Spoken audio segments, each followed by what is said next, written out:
Bonjour et bienvenue sur Calendridel. Aujourd'hui, nous allons voir la création d'un dossier patient et la création de soins d'un patient, notamment dans le cas typique d'un suivi de glycémie, mais aussi d'injection d'insuline. Nous allons commencer par créer le dossier du patient en mettant un dossier test. Ici, nous pouvons renseigner d'autres informations comme le nom de naissance, la date de naissance, etc., mais aussi les coordonnées du patient, adresse, numéro de téléphone, le type de prise en charge, ici il va s'agir d'une prise en charge chronique, la tournée principale d'attribution que nous allons laisser sur la tournée A, le lieu principal de soins que nous allons laisser à domicile. On pourrait également ajouter d'autres informations médicales, notamment les professionnels de santé qui entourent le patient, etc. Mais nous n'allons pas le faire ici. On crée le dossier et on arrive directement sur la création du premier soin du patient. Nous allons donc rentrer ici la glycémie. Nous allons pouvoir d'ailleurs, en type de données de réalisation, choisir constante et tac, glycémie. Ainsi, lorsque nous voudrons valider le soin, nous pourrons directement remplir la glycémie du patient. On enregistre les informations et on va pouvoir dès maintenant programmer le soin. Pour notre test ici, nous allons le programmer du 1er au 30 juin, mais nous pourrions ne pas mettre de date de fin ou alors une durée de soin. On va d'ailleurs le faire, allez, pour 3 mois. On crée un horaire de soin pour ce patient, disons 9 heures, et disons que ce patient doit être vu 3 fois par jour, à 9 heures, midi et 19 heures. On va pouvoir ici sélectionner la cotation appropriée, surveillance glycémique, rentrer quelques autres informations, par exemple le fait qu'il s'agisse d'un soin en ALD. Et en prescription, nous allons ajouter un fichier au dossier du patient. Je prends une ordonnance type sur mon ordinateur, que l'on va dire être datée du 1er juin, par le docteur prescripteur. Et cette ordonnance est valable, là aussi, on va pouvoir mettre une durée pendant 3 mois. On charge le fichier. Le score est directement ajouté à notre programmation. Et nous allons pouvoir enregistrer la programmation. On retrouve donc ici dans le dossier patient, dans la partie soins du dossier patient, le soin que nous venons de créer, c'est-à-dire la glycémie. Elle est bien programmée du 1er juin au 31 août, donc pendant 3 mois.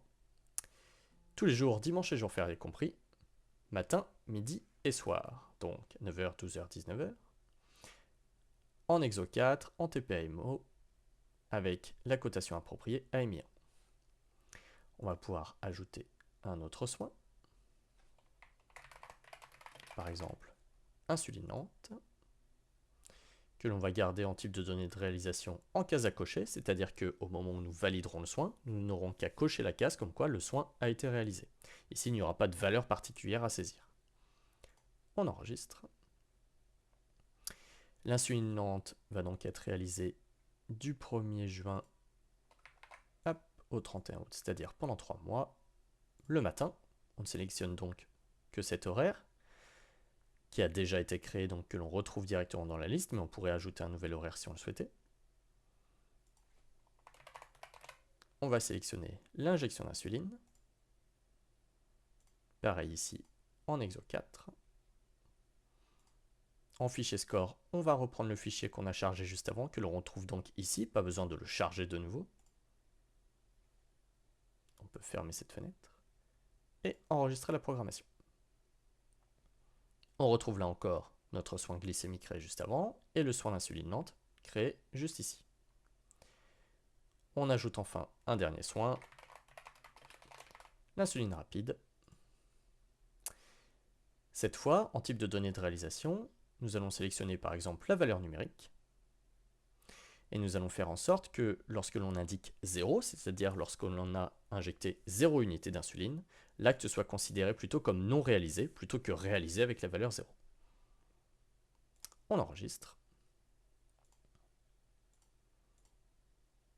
Hop, on va pouvoir sélectionner directement le 31 août ici si on le souhaite. Et cette fois, l'acte peut être réalisé à 9 h, à midi et à 19 h en fonction de la glycémie. Ici aussi, on sélectionne la cotation sous-cutanée insuline. On va également joindre le fichier score. Et on enregistre. On retrouve donc nos 3 soins, glycémie insulinante, insuline rapide, tous programmés comme on le souhaitait.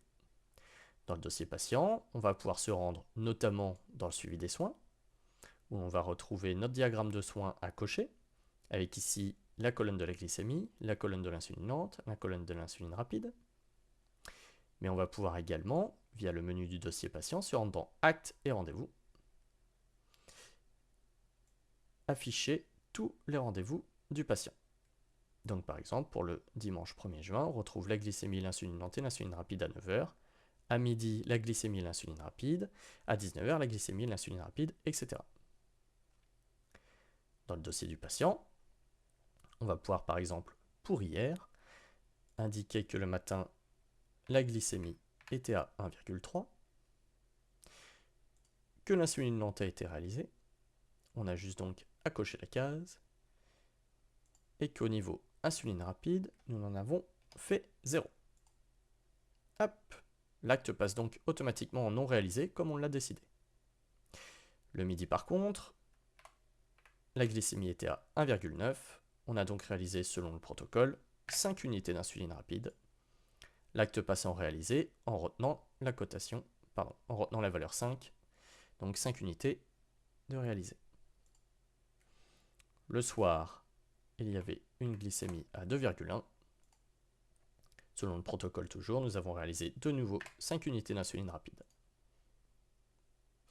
Au niveau de la glycémie, comme il s'agit d'une constante qui est directement indiquée pour réaliser les soins, on va pouvoir également la retrouver dans le suivi des constantes du dossier patient, juste ici. Hop, on retrouve notre petit tableau avec toutes les glycémies enregistrées du 2 juin, et ici un diagramme pour voir l'évolution directement. Lorsque l'on se rend sur l'agenda des soins, on va pouvoir retrouver entre autres notre patient créé, ici test patient, pour la journée d'aujourd'hui, le mardi 3, où l'on va pouvoir également saisir la réalisation des soins. Par exemple, la glycémie, ce matin, on va mettre 1,4. Hop, la glycémie est enregistrée avec la valeur 1,4. L'insuline lente a bien été réalisée, on le coche ici. L'insuline rapide n'a pas été réalisée, on pourrait donc, si on le souhaite, indiquer directement la valeur 0, ou appuyer longtemps sur le champ pour avoir la possibilité de cocher ou décocher l'acte. Ici, j'ai indiqué que l'acte n'était pas réalisé. Un petit panneau s'ouvre pour pouvoir indiquer d'autres informations supplémentaires si on le souhaite, suite à la non-réalisation de l'acte. Si l'on retourne dans le dossier patient, notamment par ici si on le souhaite, notamment dans son suivi de soins, on va pouvoir retrouver les valeurs que l'on a indiquées dans l'agenda. Donc le mardi 3 à 9 h, une glycémie 1,4, une insuline lente de réaliser et une insuline rapide de non réaliser. Dans notre suivi d'actes pour la facturation, si on le souhaite, si on souhaite aller plus loin, on va retrouver tous les actes qui ont été réalisés. C'est-à-dire que l'insuline lente qui passe à 0 unité ou en non réalisé de toute façon n'apparaîtra jamais ici, puisqu'elle n'a pas été faite, donc elle n'a pas à être facturée. Et par insuline lente, je voulais dire insuline rapide. On retrouve par exemple le 2 juin, le matin, la glycémie et l'insuline lente, mais pas l'insuline rapide, puisqu'elle n'a pas été réalisée. Voilà pour cette présentation de création d'un dossier patient et de soins typiques de suivi de diabète.